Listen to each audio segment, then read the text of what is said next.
welcome to the deep dive. Okay, so today we're doing something really foundational. Foundational is definitely the word. We're looking at the roots. Yeah, tracing the intellectual origins of evolutionary theory. Yeah. It's kind of the historical shortcut, right, to understanding modern biology. Exactly. If you grasp the history, the struggles and breakthroughs, the theory makes so much more sense. So what's the core mission here, based on our source material? Well, this deep dive, drawing from a key chapter, is really about a huge shift in worldview. For the modern theory to even come together, thinkers needed a few big things. Like what? Like accepting the Earth is incredibly old, that, all life shares some kind of common inheritance, and maybe most importantly, that natural laws govern life, not just these sort of abstract philosophical ideas. Like the great chain of being. Exactly that. That was a major block. But before we get to the blocks, maybe we should touch on what binds life together. Good idea. Our source highlights 3 essential shared properties for all organisms.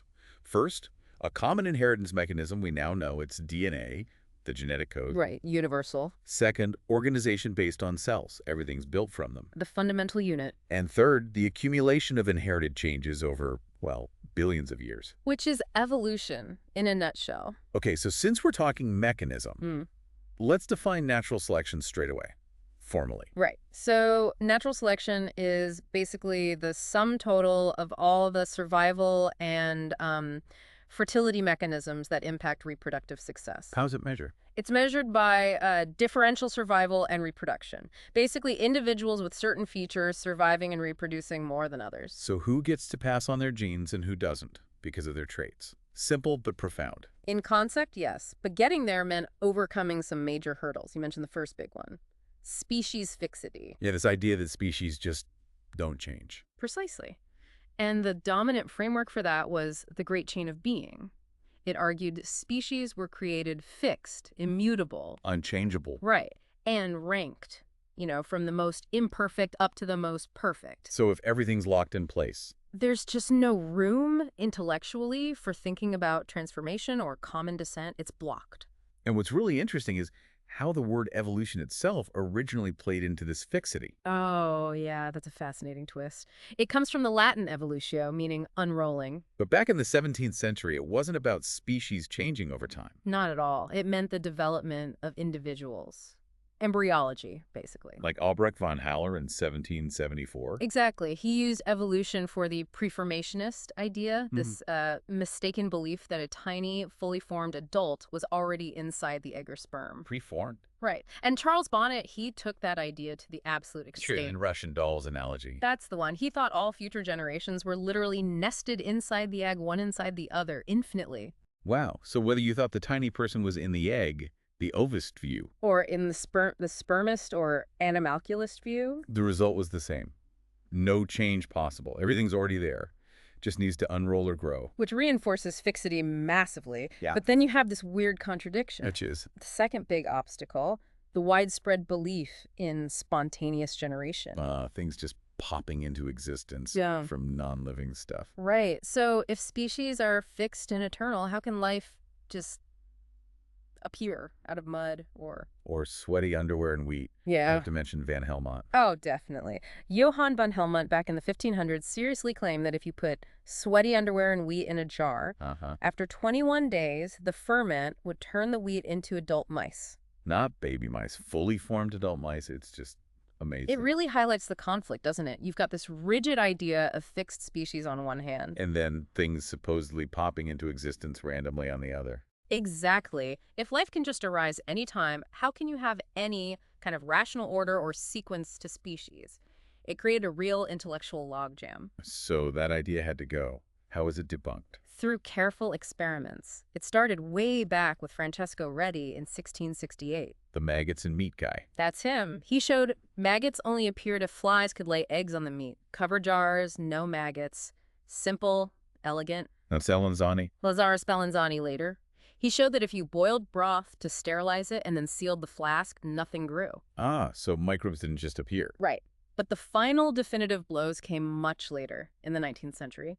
Louis Pasteur and John Tyndall, their work completely debunked spontaneous generation. Finally clearing the decks, scientifically speaking. Absolutely. Getting rid of that idea was crucial. And around the same time, something else important was happening. What was that? The meaning of the word evolution itself started to shift. Ah, away from individual development. Yes, geologists were key here. People like Robert Grant in 1826 and Charles Lyell in 1832. Lyell, the deep time guy. Right. They started using evolution to talk about large-scale changes between generations seen over geological time, progressive change in the fossil record. Okay, so the pieces are starting to fall into place. Deep time is accepted, spontaneous generation is out, The focus shifts entirely to how species change, the mechanism. which leads us inevitably to Darwin and Wallace. The pivotal moment, their independent discovery of natural selection presented jointly in 1858 at the Linnean Society. And then, of course, Darwin's On the Origin of Species in 1859. That just changed everything. It really did. Darwin's book laid out a massive research program. It covered basically three main areas. Okay, what were they? First, the actual origin and transformation of species. You know, how one kind of horse could give rise to another, speciation, essentially. Right. Second, the transformation of bigger groups, major lineages, like how invertebrates might have given rise to vertebrates over vast timescales. Macro. And third, the transformation of specific physical features. How did jaws evolve? Limbs, nervous systems, nuts and bolts of anatomical change. But the core logic seems, well, almost simple in hindsight. Limited resources, too many offspring. Leads to competition, a struggle for existence. And individuals with traits that give them an edge, better adaptation. They survive and reproduce more successfully, pass on those advantageous traits. And over generations, the species changes. So, if the logic's that clear, what was missing? Why did it take Darwin and Wallace to really nail it down?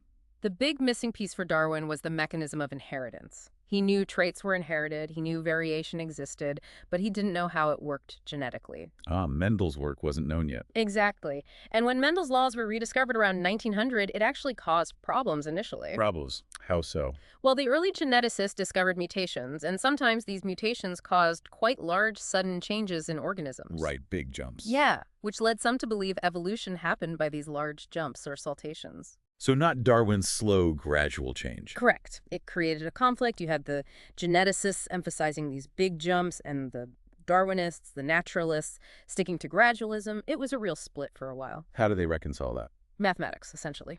And some key conceptual advances. This led to what we call neo-Darwinism. Which is? Basically, evolution by natural selection, grounded in genetics, but specifically rejecting the old idea of inheriting acquired characteristics like Lamarckism. Got it. So what were the key advances? Two main things in the early 20th century. First, the Hardy-Weinberg law in 1908. P squared plus 2pq plus q squared equals 1. Population genetics 101. Precisely.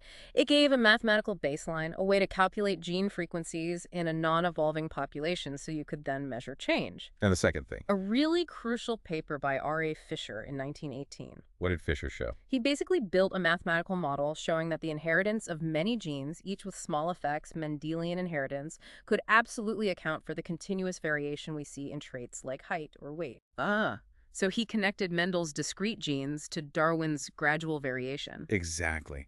It showed that gradualism and genetics weren't incompatible at all. It bridged the gap. Okay, so that paved the way. For the modern synthesis in the 1940s, also called the evolutionary synthesis. And this was the grand unification. Pretty much. It successfully integrated population genetics, the study of species and relationships, systematics, and the study of adaptation into one cohesive theory of evolution. What were the key takeaways from the synthesis? Well, a core idea is that organisms exist as individuals, but individuals themselves do not evolve. Right. It's populations that evolve over generations. Exactly. Natural selection acts on individuals. Some survive and reproduce better than others. Okay. But the consequence of that is a change in the genetic makeup of the population over time. Because the successful ones pass on their genes more. Precisely. And the synthesis emphasized that populations naturally contain variation. That's the essential fuel for evolution. And that changes in a population's gene pool happen gradually due to mutation, gene flow, and especially differential survival and reproduction in natural selection. You got it.